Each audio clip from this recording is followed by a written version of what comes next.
السلام عليكم. نحن في سوريا قدام حالتين.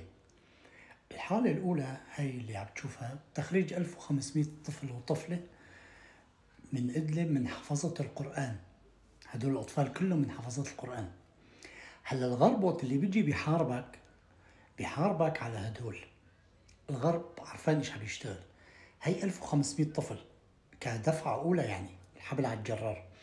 هدول ال 1500 طفل إذا استمر على النهج اللي هو فيه بس 100، يعني من 1500 استمروا متمسكين بدينهم، هو إن شاء الله بيضلوا ال 1500 متمسكين. هاي 100، وإذا كل دفعة جابت 100 مع مرور السنين والزمن، هاي راح تصبح ملايين.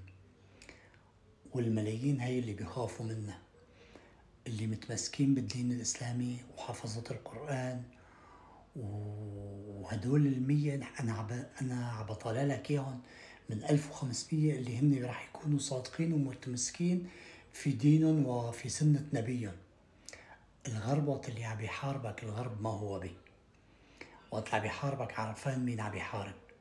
ما عم يحارب الجهة التانية. شوفها هي الغرب بده الجهة التانية، بده إياك أراكوز طالع أختك ومرتك وبنتك ترقص وتنط، وتكون انت بالك على التيك توك عم تعمل دولة وبتطالب دولة، واختك في الكهوف وفي الجبال او عم تنط مثل هي.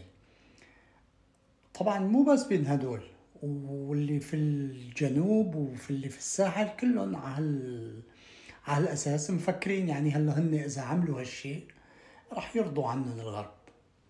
الغرب لا، الغرب خايف من هاد، لان هذا الخطر عليهم. وخوفا ومحاربة للنظام السوري الجديد هو خوفهم من هذا. فنحن هدول 1500 رح يصيروا آلاف، والآلاف رح يصيروا ملايين بإذن الله. والجمهورية العربية السورية رح تظل لبني أمية إلى يوم القيامة. السلام عليكم.